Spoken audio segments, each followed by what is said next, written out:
Radioscopie.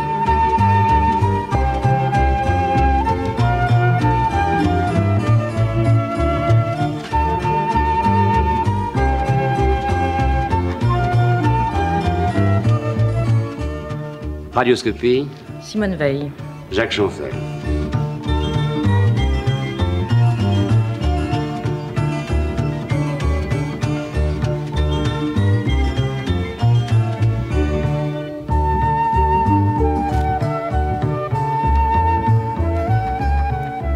Simone Veil, vous occupez au gouvernement une place privilégiée. La première, si l'on entend bien le battement de cœur des Français. Vous avez la haute responsabilité de la santé, vous êtes accaparé, mais est-il plus difficile d'être femme lorsqu'on est ministre? Tout dépend à quel point de vue. Ça n'est pas plus difficile d'être femme dans la vie courante. Je crois qu'une fois pour toutes, dans la vie, on a une personnalité qu'on ne perd pas parce qu'on change de fonction, parce qu'on change d'état. Alors je me suis toujours sentie très, très femme et je me sens de la même façon très féminine. Les responsabilités ne vous emprisonnent pas un peu? Non, pas du tout. Sur ce plan-là, pas du tout. À ce niveau surtout? Non, pas du tout. Pas du tout. Je crois qu'à ce niveau de responsabilité, tous les gens sont un peu emprisonnés par leur personnage, quel qu'il soit. D'abord parce qu'il y a un manque de liberté dont tout d'un coup je me rends compte, qui était une chose que je n'avais pas du tout imaginée et qui est très, très astreignante. Mais ça, c'est aussi bien si on est un homme qu'une femme. À partir du moment, sans doute à cause de la télévision, où on devient quelqu'un de connu, on n'a plus la même liberté. Certains, simplement pour aller prendre un café au Zinc, ou pour entrer dans une boutique, acheter une paire de bas. Très souvent, les gens vous reconnaissent. Et comme j'aimais particulièrement l'anonymat, ça m'est désagréable. Mais ce serait exactement la même chose si j'étais un homme. C'est pas le fait de la femme. Mais là où les responsabilités, les fonctions, évidemment, changent ma vie, c'est sur le plan de la mère de famille, sur le plan de la disponibilité. La mère de famille, l'épouse moins, parce que mon mari est de toute façon très très pris. Alors je crois que nous nous voyons guère moins qu'autrefois. Et puis l'amitié qui a toujours tenu une grande place dans ma vie. Mes amis me trouvent moins disponible et ça, moi aussi je les vois moins et j'en souffre. Mais ça n'est pas au sens propre parce que je suis femme que je ne me sens pas moins femme. L'ambition est-elle un peu aiguisée par ce premier poste très officiel? Je crois sincèrement pas du tout. Non, vraiment, je ne pense pas que sur ce plan, ça m'ait changé. Je dirais presque d'une certaine façon moins, parce que quand on est dans l'administration ou dans une fonction publique quelconque, on pense à sa carrière. On pense après, j'étais depuis 4 ans au Conseil supérieur de la magistrature, je savais que je ne pouvais pas rester indéfiniment, et je me disais, qu'est-ce que je vais faire ensuite? Est-ce que je vais aller au tribunal, à la cour d'appel, ou peut-être que si j'avais été un homme, j'aurais été tentée d'avoir une direction au ministère. Et tandis que là, tous ces projets sont terminés. J'attends, j'ai l'impression que j'ai un certain parcours pour l'instant, et puis que comme l'avenir est tellement incertain, et puis je n'ai pas le temps de me poser la question. Tout à l'heure, il y a un instant, en commençant ces entretiens, je disais que vous aviez une place privilégiée, celle que l'on accorde au battement de cœur des Français. Et c'est vrai que vous avez été reconnu sur le plan de la popularité. Oui, c'est vrai. Alors, je ne sais pas, c'est une question qu'on va poser. Consciente. J'en suis consciente parce que les sondages le disent, et puis que, je parlais tout à l'heure du phénomène d'absence de liberté, du fait que les gens vous reconnaissent dans la rue. Je dois dire que l'accueil des gens qui me reconnaissent est très gentil, d'une façon générale. Une fois, j'étais au Galeries Lafayette avec mon fils qui partait faire du ski, j'allais lui acheter son équipement. Il y a une vendeuse d'un certain âge qui est venue vers moi, qui m'a dit « Est-ce que je peux vous embrasser ?» Et je trouve ça enfin, des gestes de ce genre, il y en a eu souvent. Ou bien, j'étais au Puce, on m'a dit « Oh, pour vous, on vous fait un prix particulier. » Enfin, donc les gens sont très gentils. Et c'est à cela que je me rends compte d'une certaine connaissance, d'une certaine popularité. Puis pour le reste, ce sont les sondages qui l'ont dit. Comme je crois aux sondages, je l'ai pris comme ça. Maintenant, sur les raisons, je crois qu'elles sont tellement diverses que ça n'est pas beaucoup de raisons ne sont pas propres à ma personne, mais à des phénomènes extérieurs. Ça fait très chaud au cœur, ça récompense de beaucoup, je ne dirais pas de sacrifice, mais de beaucoup de travail. Je vais vous dire, pour moi, ce qui est important, c'est que je crois qu'en définitive, pour les gens, et d'une certaine façon, personnellement, je le regrette beaucoup parce que je ne voudrais pas être le ministre de la contraception et de l'avortement. Ça m'ennuierait. Je pense que la santé, c'est vraiment tout autre chose, que c'était un phénomène épisodique qu'il fallait régler. Je suis contente de la solution qui a été adoptée par le Parlement sur proposition du gouvernement. Mais je ne crois pas que ce soit le rôle de la ministre de la Santé, qu'il y a tellement d'autres choses enfin, c'est vraiment la responsabilité générale de la santé des Français, non seulement de la santé, mais de l'action sociale. Mais pour les gens, c'est tout de même, en définitive, un peu là-dessus qui me jugent. Et le pourcentage de popularité, en définitive, est la preuve qu'il y avait une majorité de Français qui étaient pour la modification de la loi. À mon sens, c'est ça qui est important, parce que à un moment, j'ai eu peur. Enfin, on m'a dit, vous cassez la France en deux, vous ne vous rendez pas compte, vous allez à contre-courant, les traditions, les mœurs, c'est effrayant ce qu'on fait, vous apportez un bouleversement, cette loi. Et c'est un peu la preuve que ça n'est pas exact, et que tout au moins, en tout cas, les gens l'acceptent. Car je crois que si fondamentalement les gens étaient contre, ils me rejetteraient en même temps, puisque on m'assimile un peu. Mais d'après les sondages, vous êtes donc le ministre le plus aimé du gouvernement, mais ça n'est pas la femme qui est en cause cette fois, c'est Simone Veil, parce qu'il y a d'autres femmes, donc il doit y avoir une séduction personnelle que vous connaissez ou que vous connaissez mal chez vous. Oh, je crois que c'est tout de même en partie la femme. Regardez, Françoise Giroud a également une popularité importante au sein du gouvernement. Je crois que ce qui d'ailleurs, là aussi, c'est très intéressant. Ça démontre qu'on a dit longtemps, les Français ne veulent pas de femmes de la politique, ils se méfient, pensent que les femmes ne peuvent pas mener un ministère. Si les partis présentaient des femmes, prenaient des femmes dans leurs responsables, on disait, on est sûr qu'ils vont se couler, la femme ne sera pas élue. Je crois que c'est tout de même la popularité de Françoise Giroud, de la mienne, démontre qu'en définitive, il n'y a pas du tout une méfiance systématique, et que de la part des femmes, il y a au contraire une satisfaction à voir des femmes assumer des responsabilités. Donc vous avez fait la preuve de votre efficacité. Alors pourquoi y a-t-il si peu de femmes au gouvernement? Vous en parlez entre vous? Vous en parlez avec le président? Vous en parlez avec les autres ministres? Et le mercredi au Conseil des ministres, que se passe-t-il? Comment êtes-vous regardé? Comment êtes-vous accueilli? Comment êtes-vous reçu? Je crois que je suis reçu exactement comme les autres ministres qui assument la responsabilité d'un ministère avec les défauts, les qualités que peuvent avoir les uns et les autres. Je ne crois pas du tout que pour les ministres, il y ait une différence. Avez-vous l'impression que les autres ministres étaient un peu jaloux après le débat sur l'avortement au Parlement? Je crois que d'abord, ils n'étaient pas jaloux après le débat, dans la mesure où personne n'avait tellement eu envie de défendre ce texte. Et puis, il fallait une femme pour le défendre? Je crois que c'était mieux. Je crois que ça a été un avantage pour moi, parce que, au Parlement peut-être pas, mais en tout cas vis-à-vis de l'opinion publique, et notamment vis-à-vis des femmes, je crois que c'est un problème que forcément les femmes ressentent de façon différente, et qu'on ne peut pas vraiment se mettre dans la peau de quelqu'un d'autre là, et que les femmes ont eu tout à fait le sentiment que c'était une femme qui défendait le texte. C'est d'ailleurs ce qui est ressorti très nettement du courrier important que j'ai reçu, même des femmes qui étaient pas tellement pour, qui faisaient des réserves. Certaines m'ont écrit en me disant, de toute façon, on a compris que c'était quelqu'un qui était proche de nous. Beaucoup de femmes ont eu, c'était très très frappant. Le courrier concernait le problème de fond, mais aussi l'aspect très, très féminin de la question et l'approche de ces problèmes par une femme. Je parlais tout à l'heure d'ambition, Simone Veil. Souhaitez-vous devenir Premier ministre? Non, pas du tout. Pas du tout, pour si de nombreuses raisons. En était fait. Non, pour de nombreuses raisons.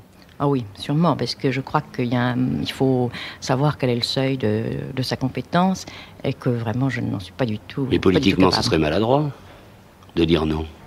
Non, pas du tout. Je crois qu'au contraire, la France a besoin de Premier ministre capable d'assumer des responsabilités pleines, complètes. Je ne crois pas que j'en sois capable.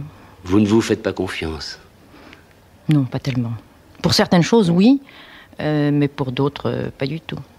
Je me fais confiance sur des problèmes d'abord très techniques, et ensuite qui englobent des problèmes, des questions limitées, précises. Je prends un dossier, je l'absorbe, et j'essaye de trouver une solution, bonne ou mauvaise.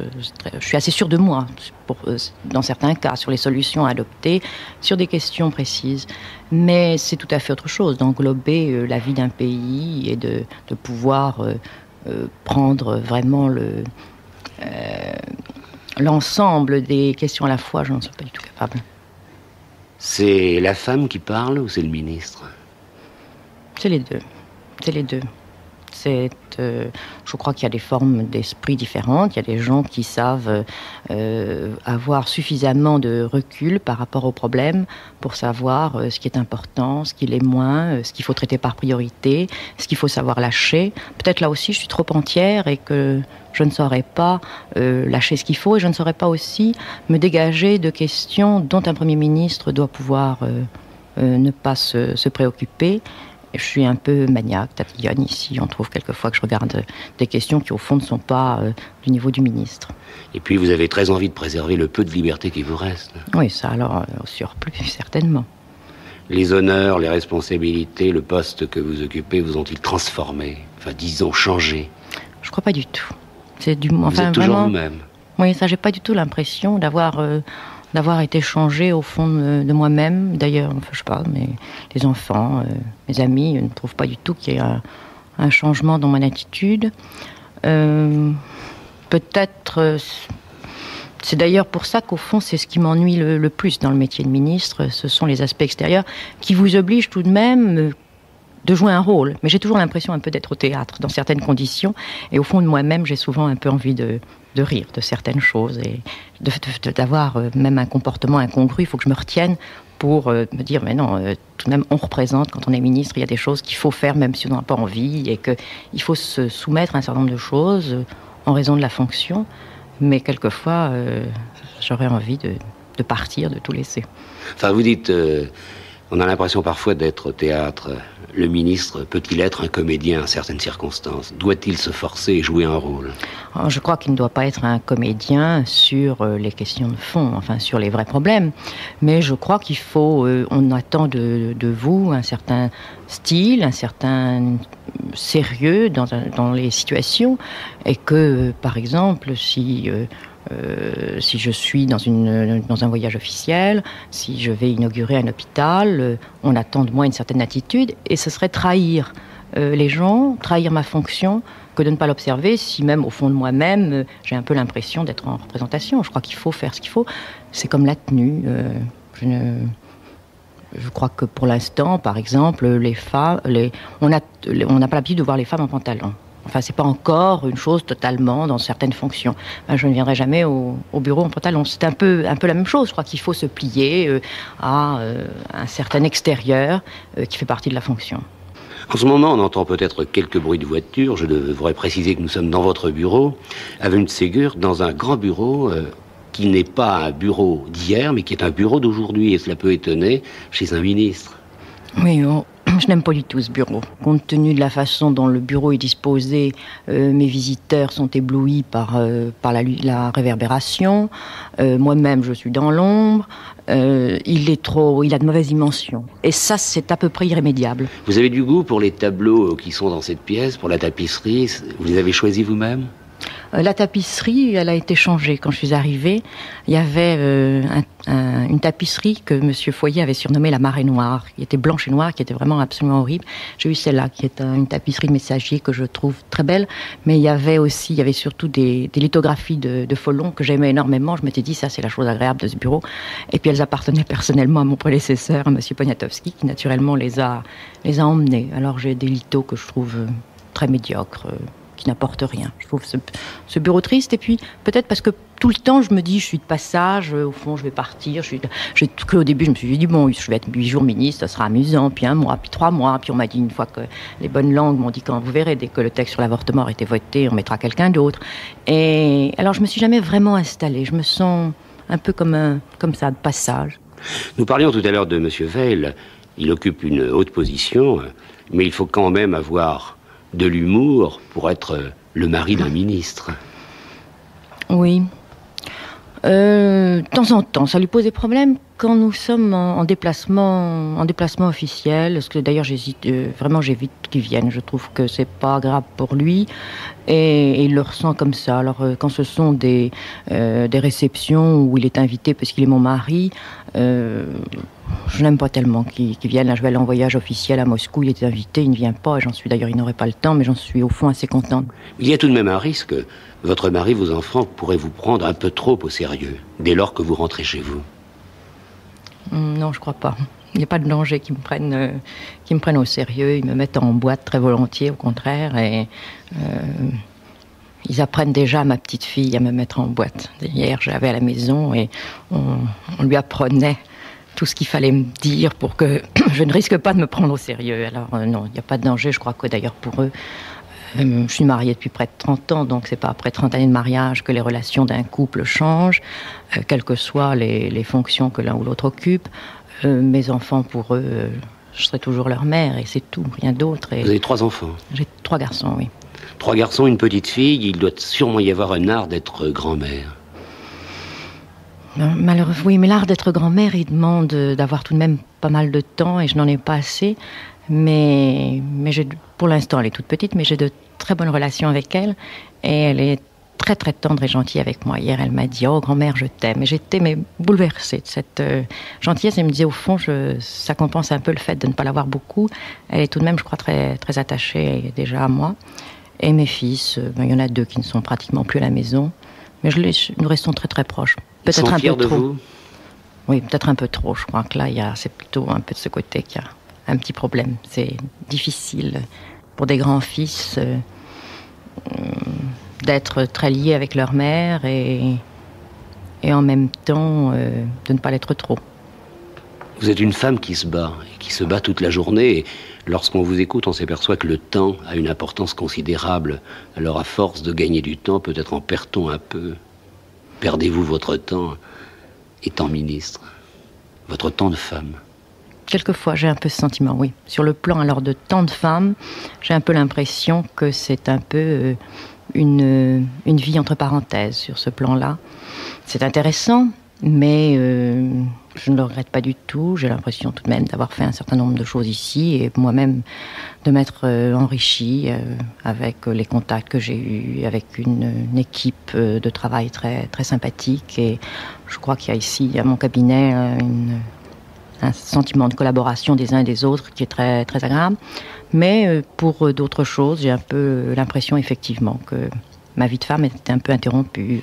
Quand on entend vie de femme, aller voir une exposition, pouvoir consacrer 1 heure à une amie, bavarder avec ses fils et ne rien faire. Car c'est bon de ne rien faire. Oui, c'est bon, et vous voudriez en profiter en plus. Oui. Dans ce ministère de l'avenue de Ségur, vos collaborateurs seraient-ils différents si leur ministre était un homme? Je crois pas. Pouvez-vous juger? D'abord, je crois qu'on ne peut jamais juger soi-même. Il y a des attentions très particulières. Oui, ils sont très, très courtois, très galants. J'ai pas l'impression d'avoir vraiment des relations qui seraient très différentes si j'étais un homme. Je crois que ce qui est différent, c'est d'avoir, pour un certain nombre, travaillé avec eux autrefois sur un pied total d'égalité, puisque nous faisions, un de mes collaborateurs était avec moi au cabinet de M. Pleven, une de mes collaboratrices était magistrat avec moi au ministère et nous étions amis et travaillions sur un pied d'égalité. Alors peut-être ça, c'est un peu, ça donne à notre équipe peut-être un ton plus libre que pour un ministre qui a depuis longtemps une vie politique et une certaine distance avec les gens qu'il choisit pour travailler avec lui. Mais le fait d'être une femme, je ne crois pas du tout. Il faut dire qu'au fond, ça fait même 20 ans que je travaille beaucoup avec des hommes et je crois avoir une attitude qui, en soi, ne pose pas un problème particulier femme-homme. Bien sûr, les relations ne sont jamais tout à fait les mêmes. Les hommes restent toujours sur un pied de plus grande courtoisie, de moins grande camaraderie. J'ai jamais été très, très familière avec les gens avec lesquels je travaille. Mais pas plus, c'est un ton personnel. Il y a des femmes qui sont très familières avec les hommes avec lesquels ils travaillent. C'est pas mon style.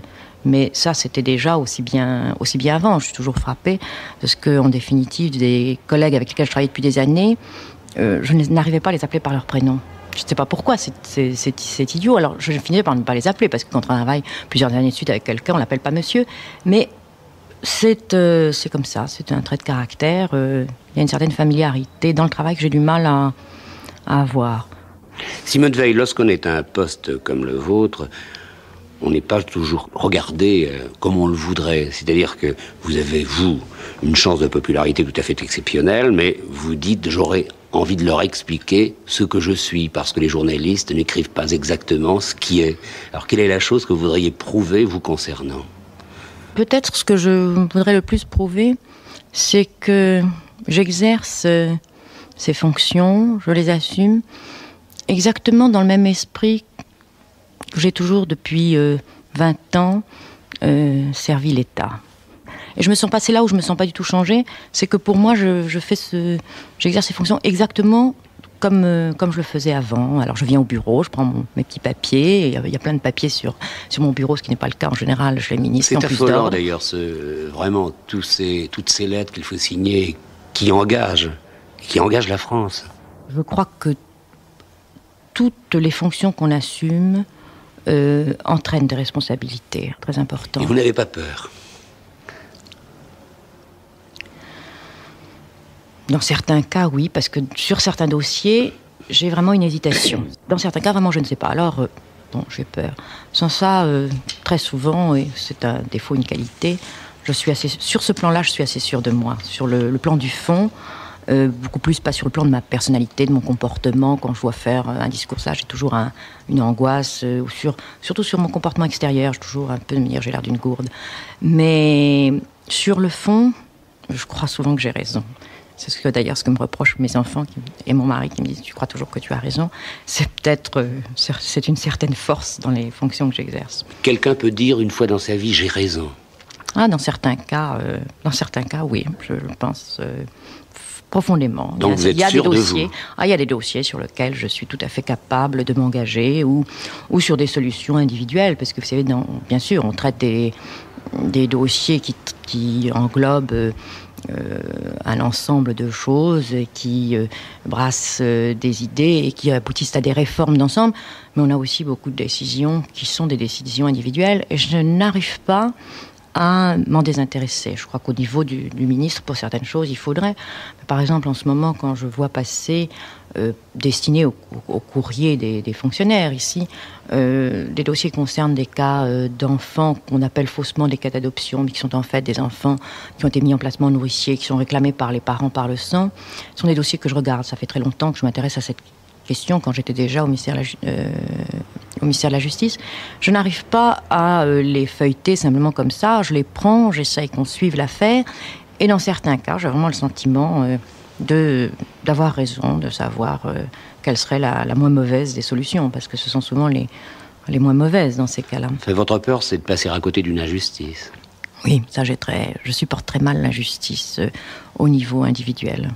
C'est peut-être pour ça que que le métier de magistrat, d'une certaine façon, me satisfaisait, parce que on essaye de réparer des injustices, mais pas toujours. On est pris malheureusement trop souvent dans des textes qui vous empêchent de faire absolument ce qu'on voudrait, mais je supporte très mal l'injustice. Enfin, lorsqu'on vous écoute, on s'aperçoit que vous voulez surtout prouver une chose. D'abord, vous n'avez pas changé. Et ça, c'est important. Le poste ne vous a pas transformé. Et deuxièmement, vous auriez peur de ne pas être vous-même. Alors il y a cette phrase de Goethe, « Deviens qui tu es ». Êtes-vous devenu ce que vous êtes? C'est pourquoi vous avez été inventé. Je ne sais pas si en définitive on change tellement. Je crois que je suis sérieuse, avec le manque d'humour que ça comporte, qui est une chose qu'on me reproche dans ma famille. Je crois que je ne peux pas prendre les choses à moitié. Les petites choses même, j'ai envie qu'elles soient bien faites et qu'elles soient vues au fond. Au fond, j'aurais aimé être une femme superficielle. J'aurais aimé être frivole. Je n'y arrive pas. Et j'arrive pas à me désintéresser. Et je n'arrive pas surtout à ne pas me passionner. Avez-vous l'impression d'avoir eu de la chance? Tout cela a été écrit? Je trouve que j'ai eu une vie très curieuse. De la chance sûrement d'avoir eu l'enfance que j'avais eue au départ, enfin les premières années, parce que j'avais une mère extraordinaire. Enfin, tous les gens disent ça, mais moi je pense que c'était pas une mère comme les autres, qui surtout nous a donné tellement d'amour que c'est une force dans la vie. Et puis ensuite, j'ai eu une période épouvantable, en dehors même de la déportation. J'ai eu plusieurs années difficiles. La déportation, quand même très jeune. Vous aviez quel âge lorsque vous êtes parti pour Auschwitz? 16 ans et demi. 16 ans et demi. Alors comment ressent-on une injustice comme celle-là, un drame comme celui-là? Il porte sur toute une vie après. Oui, sûrement. Sûrement, mais justement, ça vous donne... Une force. Très tardivement, une force. Vous savez, on le dit maintenant parce qu'il y a 30 ans de recul, mais ça a tout de même pesé lourdement et en déficit, je dirais, pendant au moins 10 années de ma vie. Il a fallu ensuite, avec recul, on se dit, bon, maintenant on l'a assumé, et puis on a accepté un certain nombre de choses, et peut-être aussi on a un peu trop oublié. Il faut faire attention, parce que de ne pas se dire ça a été une acquisition, une maturité, il y a tout de même trop de gens qui ont laissé leur vie, leur santé, pour qu'on puisse dire que ça a été bénéfique. Mais, et puis ça assombrit... ça assombrit tout de même au moins 10 années de ma vie. Vous avez de la haine aujourd'hui pour les Allemands? Non, pas du tout. Mais je crois que de la haine pour les Allemands, je n'en avais pas, même sur le moment. D'ailleurs, je me souviens très bien d'une discussion tout de suite en rentrant de déportation avec des camarades à laquelle je disais ça, qui ne comprenaient pas. D'abord, c'est pour un système. Alors peut-être que... un système qui s'est implanté plus facilement dans un pays compte tenu du comportement. Je crois que les peuples sont tous, les gens sont tous les mêmes dans les différents pays, les êtres humains, mais qui ont en même temps des particularités de peuples. Les Français sont très individualistes, très anarchisants, ils sont jamais contents, ils rouspètent. C'est une force parce que, à l'égard de certains régimes, je crois qu'on aurait beaucoup de mal à maintenir en France un régime aussi de discipline, aussi strict que ne l'a été, non seulement de discipline, mais de police et de tout ce que ça a comporté, de conditionnement des gens. Je n'imagine pas les Français acceptant un tel conditionnement. Mais ça n'est tout de même pas, les Allemands en bloc, quoi. Quand on a dit que les Allemands ne le savaient pas, j'ai beaucoup de mal à le croire, parce que comme j'ai vraiment traversé en janvier 1945 l'Allemagne dans des conditions, et nombre de déportés l'ont fait, nous étions dans des petits plateaux à bois complètement découverts, c'est difficile de penser que les gens, et qu'on sortait des cadavres dans toutes les gares, ou bien il faut vraiment que les gens aient très peur pour ne pas en parler. Je ne le crois pas. Simone Veil, êtes-vous coléreuse? Vous avez le sourire déjà avant de répondre. Oui.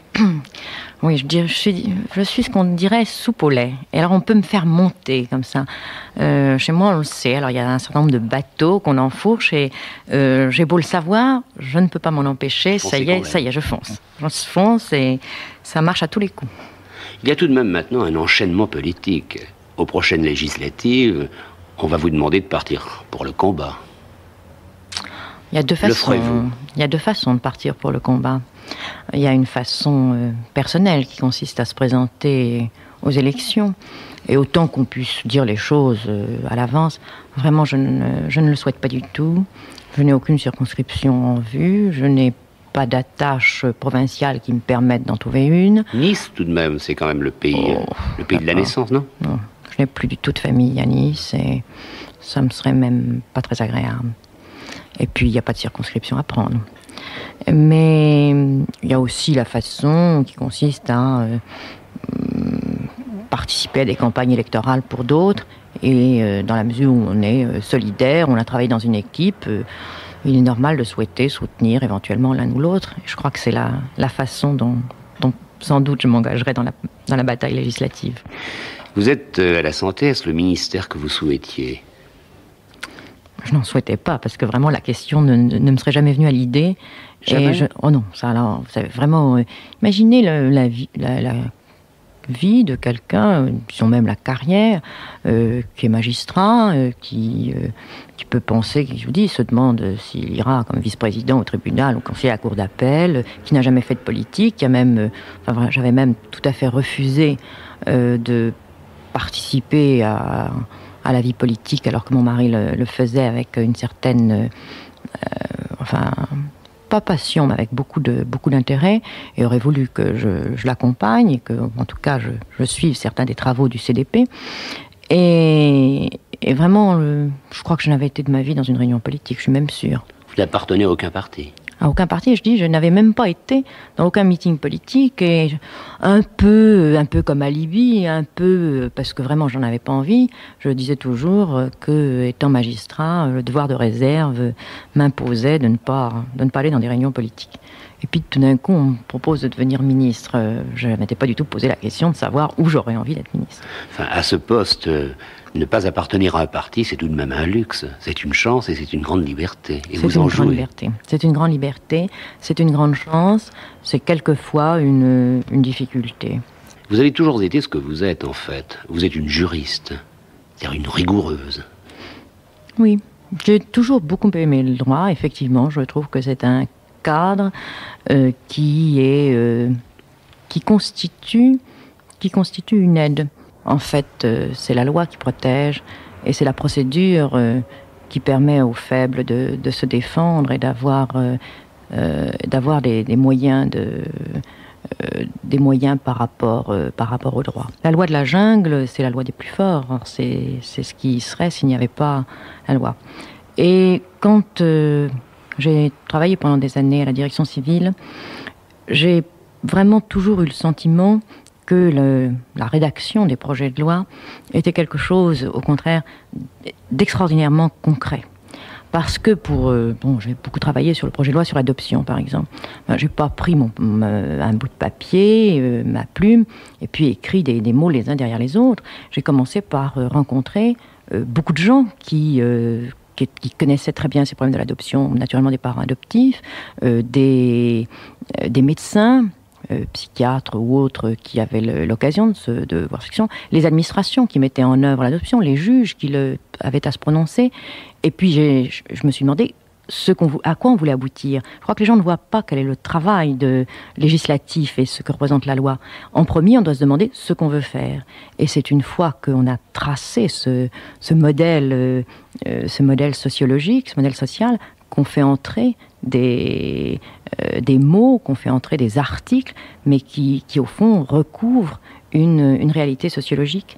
Et ce qui est passionnant dans ce travail de législation, c'est que on modèlera en définitive un peu les mœurs, on modèlera la réalité sur ce qu'on aura fait, mais il faut bien sûr, pour que la loi soit bonne, que le modèle qu'on recherche soit le bon modèle, et donc on résolve le maximum de situations.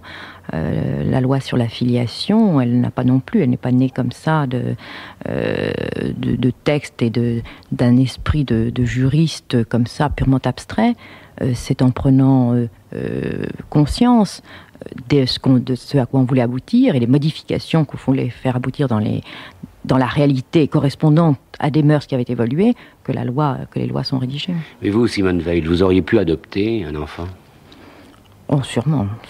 Pour moi, j'ai 3 enfants, et quelquefois, je trouve que je m'en suis pas suffisamment occupée, et j'ai un peu des remords vis-à-vis d'eux. Mais si je n'avais pas eu, je n'aurais pas hésité à avoir envie d'en adopter. À un moment, d'ailleurs, on m'avait parlé, une œuvre d'adoption m'avait parlé d'une petite fille qui avait 10-12 ans, dont on ne savait que faire, et m'avait demandé si je ne pouvais pas la prendre. Puis il y avait on a trouvé une autre solution pour elle, et je me sentais pas capable de le faire parce que elle avait besoin qu'on lui donne beaucoup de temps, et je n'avais pas la possibilité de le faire. Mais je n'aurais sûrement pas hésité. Pour moi, les enfants, ce sont ceux auxquels on a donné son amour, ceux qu'on a élevés, mais pas du tout ceux qu'on a mis au monde. Enfin, j'ai pas du tout le sentiment du sentiment de l'appartenance par le sang, mais pas du tout. Et certaines adoptions généralisées peuvent être un mal. Regardez ce qui se passe au Vietnam, par exemple, tous ces enfants qui sont partis pour les États-Unis, qui sont déracinés. Est-ce bien d'avoir fait on ne pouvait pas faire autrement, il fallait les aider, d'accord. Et il faut encore les aider, mais... C'est-à-dire que je crois que vraiment l'adoption, il faut arriver totalement, c'est pas toujours facile, à le penser comme un problème qui concerne avant tout l'enfant. Et il faut vraiment rechercher. C'est pour ça que je vous parlais de cette petite fille dont on m'avait une fois parlé. Si je ne l'ai pas accueillie, c'est parce que je pensais que je n'étais pas capable, dans l'organisation de vie que j'avais, de lui donner tout ce dont elle avait besoin. Mais je crois que c'est ça qui est fondamental. Il ne faut pas penser au plaisir qu'on se fait à soi-même, au fait qu'on aura la joie d'élever un enfant, d'être aimé, de l'aimer. Mais il faut penser à savoir quelle est sa situation. Pour le Vietnam, pour ces enfants du Vietnam, je crois qu'il faut être très très prudent et quelquefois je suis un peu inquiète quand je vois des enfants transférés comme ça d'une civilisation à l'autre. Mais l'amour là peut faire beaucoup de choses. Je connais par exemple des gens qui ont recueilli un petit enfant, qui ont pris un petit enfant indien mais qui ne l'ont même pas adopté parce que je crois qu'en Inde l'adoption n'est pas autorisée et qui apprennent sa langue pour pouvoir lui parler, qui l'emmène tous les étés dans son pays. Alors je crois qu'à ce moment-là, l'adoption, c'est l'amour, c'est sa vie à soi qu'on reconvertit pour l'enfant, et alors ça a un sens. Et si un jour cet enfant, qu'il soit en France, qu'il soit aux États-Unis, demande à repartir pour le Vietnam, les parents le laisseront-ils repartir ? Ceux auxquels je pense le feront, mais c'est difficile. Ce qu'il faut faire. C'est ce qu'il faudrait faire, mais c'est vraiment difficile, parce qu'alors c'est un amour qui est vraiment très grand et très difficile à assumer, mais on en voit. Vous savez, quand je me suis occupée du problème d'adoption, j'ai été étonnée j'ai trouvé merveilleux certains cas dont on ne parle jamais, dont on restait même inconnu de l'entourage le plus proche, d'un désintéressement, d'un amour extraordinaire. Une femme qui avait pris à la naissance, son propre enfant était mort et sur le lit voisin était né un enfant très défiguré, en très mauvais état, et la mère l'avait rejeté au moment de la naissance. Et la jeune femme dont l'enfant était mort a pris cet enfant, et tout le monde croit que c'est son propre enfant. Et elle a cherché à régulariser ensuite par une adoption. Je trouve que ça, c'est vraiment une preuve d'amour extraordinaire. Vous croyez à l'égalité ? Non. Non, parce que je crois que au départ, vraiment les êtres, il y en a qui naissent avec d'abord en eux-mêmes beaucoup plus de possibilités, beaucoup plus de chances.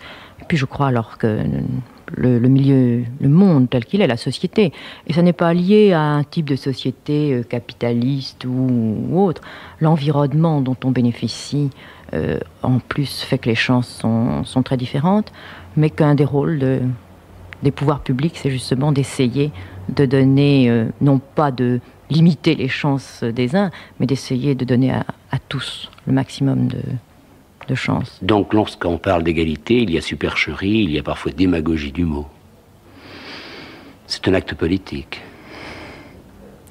On ne dit pas que tous les gens sont... On dit rarement, enfin si, je sais bien que la déclaration de 1789 parle d'égalité, mais est-ce qu'ils ne parlaient pas... Les gens de 1789 étaient des juristes, beaucoup, et est-ce qu'ils ne parlaient pas d'égalité de droit, avant tout ? Alors l'égalité de droit, bien sûr, elle existe, elle est possible, mais il y a aussi une égalité de chance à laquelle on peut seulement essayer de remédier, et pour lequel...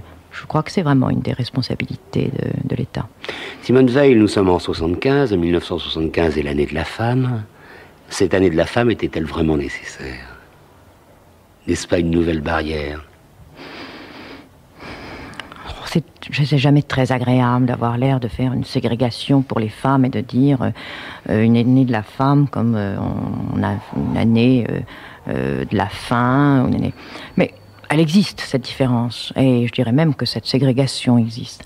Alors, je crois qu'en définitive, il ne faut pas avoir peur des mots, et que le fait d'en parler, le fait d'appeler l'attention des gens sur cette ségrégation, cette différence, cette discrimination, dont en définitive, ils finissent par l'oublier, par ne pas la voir. Il y a des évidences qui n'apparaissent pas. Et le fait de les mettre en valeur... contribue, même s'il y a un aspect pas très plaisant, contribue tout de même à ce qu'on aille vers une suppression et vers une amélioration. Vous ne souhaitez pas parfois redevenir une femme comme toutes les autres ? Je me sens une femme comme toutes les autres. Je me sens vraiment une femme. Vous êtes quand même chargée de responsabilité. Oui, j'aurais envie, certains jours, de ne pas venir au bureau, de ne pas... Vous auriez envie de démissionner un jour ? On est pris un peu au piège. Au début, vraiment, je trouvais ça très lourd, et plusieurs fois, le Premier ministre m'a dit « Mais vous verrez, on s'y attache ». Et c'est vrai qu'on est un peu pris au piège. Non, pas du tout. Je ne crois pas du tout être pris au piège de la fonction, des honneurs. Ça que je trouve réellement, ça a l'air un peu peut-être ridicule, c'est ça, mais vraiment fondamentalement, la chose pesante. Mais on est pris au piège des choses qu'on a commencées.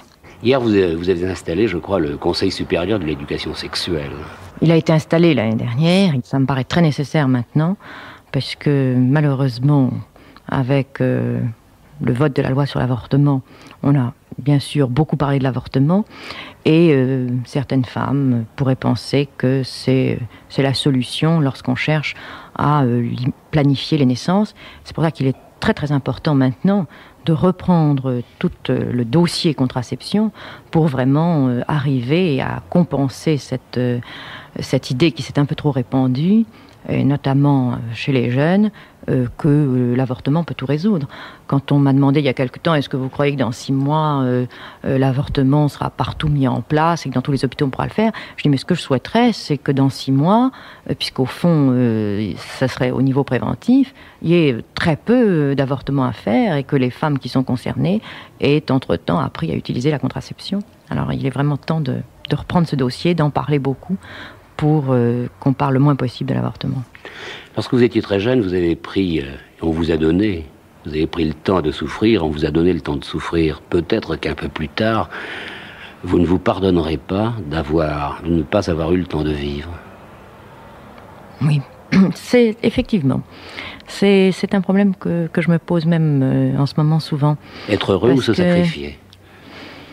Oui, se sacrifier, c'est un grand mot, mais c'est une certaine forme de temps de vivre, parce que de toute façon, je ne suis pas sûre que, avant d'être ministre, au sens où vous l'entendez, je vivais davantage. Le temps de vivre, je l'ai pas beaucoup pris, parce que j'ai été déportée en plein moment. D'abord, il y avait la guerre, puis il y a eu la déportation, l'adolescent. Enfin, j'ai eu aucune vie de jeune fille. J'étais déportée à 16 ans et demi, et puis je me suis mariée. Enfin, j'ai eu une année très difficile en rentrant. Et je me suis mariée tout de suite, avec des enfants tout de suite, et une vie matérielle et difficile. Nous étions étudiants, mon mari et moi, on a énormément travaillé. Il y avait les enfants. On n'a même peut-être pas suffisamment profité de nos... Ça aussi, c'est le temps de vivre. Et quelquefois, c'est une des choses que je regrette peut-être le plus, c'est quand les 2 aînés étaient tout petits, de ne pas en avoir suffisamment profité. Je me dis que si j'avais eu un bébé plus tard, j'en aurais beaucoup plus profité. D'ailleurs, nous avons déjà... Le 3e a été... nous avions moins de soucis, nous travaillions moins, et déjà on a plus vécu notre vie avec lui. Mais le temps de vivre, je ne le prenais pas plus quand j'étais magistrat. Et souvent, d'ailleurs, je me posais, est-ce que c'est pas de travailler moins, quel que soit le travail, ministériel ou autre, de savoir prendre un week-end et simplement de se replonger dans la nature, de ne pas sortir beaucoup le soir. Vous auriez envie de sortir le soir? Je sors trop.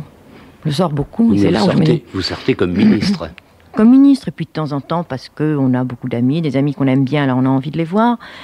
Mais quelquefois on se dit qu'on court après sa propre existence, et que d'un coup, effectivement, on se dira j'ai pas suffisamment profité des enfants, j'ai pas suffisamment profité de la petite fille, j'espère qu'il y aura d'autres petits-enfants, et puis d'un soleil couchant, de la lecture. Pour moi, c'est ça le temps de vivre. C'est pas... Mais c'est aussi bien par rapport à un autre travail. Il y a une réalité des choses, on ne peut jamais être tout à fait heureux. On peut être heureux quand même. On regrette toujours quelque chose. On regrette toujours quelque chose. On a quelquefois envie de se dire qu'on aurait envie d'avoir une vie totalement différente. Oui. On pourrait penser qu'une vie où la réflexion, la lecture ait beaucoup plus de place. Oui. Et la médecine dans tout cela, ça vous occupe? Alors quel est l'avenir de la médecine? Je crois que la médecine en France a une chance particulière. C'est que pour l'instant, elle a su rester extrêmement équilibrée. Je suis frappée par rapport au système de médecine à l'étranger, à quel point la médecine française a su se répartir entre une médecine de pointe d'abord à l'hôpital et une médecine de famille, quoique celle-là, il faut faire un petit effort. En ce moment, elle risque de disparaître si on ne la soutient pas un peu. Et il est certainement, justement, dans le souci de maintenir cet équilibre, il est tout à fait souhaitable de lui apporter ce soutien. Une médecine salariée, d'une part, et puis une médecine libérale. Je crois que tout ça représente un équilibre très satisfaisant, qu'on le voit en définitive pas beaucoup dans les pays voisins. Et il serait dommage que nous ne restions pas dans cette situation, tout en étant une médecine de très grande qualité, ce qui m'apparaît d'après tous les entretiens que je peux avoir avec des gens de l'étranger, ce qu'ils pensent de la médecine en France. Mais les médecins, toutefois, sont inquiets. C'est vrai, les médecins sont inquiets. Je pense qu'on va les priver de l'amour de l'humanité, de l'amour de leurs clients. On va en faire des fonctionnaires. Je ne comprends pas très bien pourquoi ils sont si inquiets en ce moment. À dire vrai, c'est un peu pour moi, c'est un peu un mystère. Je crois qu'il y a une part de leur inquiétude qui vient du nombre de médecins très important qui va se trouver en France dans quelques années, puisque en 1980, il y aura presque le double de 120 000, paraît-il. Oui, c'est ça à peu près. Alors, 120 000 médecins en 1980. Oui, c'est ça. Alors, trop ça fait... Trop, je ne sais pas, mais beaucoup. Il faut souligner qu'en ce moment, il n'y en a pas assez. Il n'y en a pas assez. Certains eux-mêmes reconnaissent qu'ils travaillent trop pour pouvoir vraiment travailler dans de bonnes conditions. Certaines régions sont sous-médicalisées, certaines régions de France. Et nous avons, en ce qui concerne alors la santé publique, beaucoup de postes vacants que nous ne pouvons pas pourvoir, et de même un certain nombre de postes hospitaliers. Dans les hôpitaux généraux, il y a actuellement 500 postes de médecins vacants. Donc, un certain nombre de ces nouveaux médecins seront utilisés en psychiatrie. On manque beaucoup de médecins, en anesthésie. Donc, je ne suis pas sûre qu'il y en aura trop avec 120 000. Mais ça va changer la vie des médecins. Il faut qu'un certain nombre acceptent de moins travailler, de faire place aux jeunes qui viendront. Et puis, je crois que les médecins sont inquiets et ont peur que cet afflux, sans doute, de médecins conduise à une certaine fonctionnalisation. Et ça, je ne pense pas du tout. Au contraire, je pense simplement que ça doit amener à une réflexion sur le rôle des uns et des autres, la coordination à assurer, leur méthode de travail, mais pas du tout sur une fonctionnalisation automatique. Et le problème des études, je rencontre souvent des étudiants en médecine, ils sont vraiment étonnés qu'on leur fasse faire tellement de choses qui sont des choses scientifiques. Oui, ils sont étonnés. Je crois que il y a eu effectivement maintenant des épreuves très, très scientifiques dans les études de médecine. Je voudrais d'abord souligner que partiellement, chaque doyen, au niveau de sa faculté, détermine le programme. Donc, les programmes, selon les villes de faculté, est un peu différent. Alors, à un moment, on a effectivement beaucoup poussé sur les épreuves scientifiques. Tout d'abord parce qu'il y a tout de même de plus en plus dans une médecine de pointe une nécessité de connaître des mathématiques, la physique, et pour ceux qui font de la recherche notamment, c'est indispensable. Peut-être aussi est-ce une façon de faire une certaine sélection qui est indispensable, puisque, comme je vous l'ai dit, on va déjà avoir 120 000 médecins, vous disiez vous-même, en 1980, et si on n'avait pas à l'entrée des facultés de médecine, ou en tout cas en fin de première année, assuré une certaine sélection, il risquerait d'y en avoir encore beaucoup plus, ce qui serait dangereux à la fois pour la santé des Français, car il y a un seuil optimum au-delà duquel il n'est pas souhaitable d'avoir trop de médecins, et puis catastrophique pour les jeunes qui, auraient un diplôme de médecine, mais qui ne leur permettrait pas de gagner leur vie. Je vous ai entraîné un peu sur les chemins de la médecine et vous redevenez le ministre. Et moi, je suis venu rencontrer la femme. Êtes-vous tolérante et que pensez-vous de l'intolérance ? Je trouve que la tolérance est une chose fondamentale, mais en définitive, dans la mesure où je vous disais tout à l'heure que quelquefois je suis sûre d'avoir raison, peut-être je prêche l'intolérance. Je crois que sur le plan politique, je suis tolérante. Sur le plan des idées aussi, sur le plan par exemple religieux, sur le plan des grandes options, je crois vraiment faire preuve de tolérance, ce qui fait d'ailleurs qu'on croit toujours que j'ai l'esprit de contradiction, parce que quand je suis dans un certain milieu, je défends un peu toujours le point de vue adverse. Alors, parce que j'ai toujours un peu tendance à voir l'autre aspect de la question. Mais peut-être sur certains points précis, quand je suis sur certaines questions, je pense que je dois faire preuve d'intolérance. Vous croyez aux vertus de la morale ? Assez, oui. Occupé comme vous l'êtes, vous arrivez encore à satisfaire toutes vos curiosités. Il y a la musique, il y a la peinture, il y a la littérature. Vous lisez un peu ? Très peu. très peu, parce que d'abord je reçois un certain nombre de livres sur la médecine ou sur le milieu social et que j'essaye au moins de parcourir, et ça prend du temps. Et puis vraiment, je ne lis que pendant les jours de congé, de vacances, je lis très peu. Le soir, je lis les articles des journaux médicaux ou un peu les hebdomadaires, mais je n'arrive pas à lire de vrais livres. Vous arrive-t-il de réfléchir sur cette marche qui est pour vous une ascension? Non, pas beaucoup. Non, c'est... Je vis un peu chaque jour, au jour le jour en ce qui me concerne. Mais ce que j'essaye de ne pas vivre au jour le jour, ce sont les problèmes de ce ministère. Parce que j'essaye de projeter, c'est d'ailleurs pas très facile de trouver le recul dans des problèmes dans lesquels on est plongé toute la journée. Parce que quand même, cette montée, elle est périlleuse. Non. Non? Je crois pas. Je crois pas qu'elle soit... La seule chose qui m'ennuierait, c'est de faire une énorme bêtise, au sens, enfin, quelque chose qui soit une erreur importante je ne dis pas dans mon comportement personnel, mais dans les options qui sont faites. Ça, c'est vraiment très... Mais sinon, je pense que je n'ai pas grand-chose à perdre, puisque je crois que je suis tout à fait prête, si demain je ne suis plus ministre, à redevenir magistrat et reprendre des fonctions qui étaient celles que j'exerçais et que j'aimais. Mais s'il y avait chute, seriez-vous blessé? Je crois que tout dépend comment. Si c'est une chute parce que vraiment, parce que j'ai fait une erreur, je crois que personne n'est à l'abri d'une erreur, d'un mot qui tombe à côté, d'une déclaration.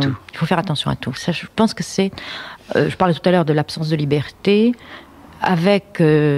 Ce sont les deux choses qui me pèsent. C'est vraiment d'être obligé de faire attention. Et ça, je crois que personne n'est à l'abri d'un lapsus, d'une erreur de langage. Alors, évidemment, si je tombais là-dessus, je suis orgueilleuse, autant qu'une autre, peut-être plus que beaucoup.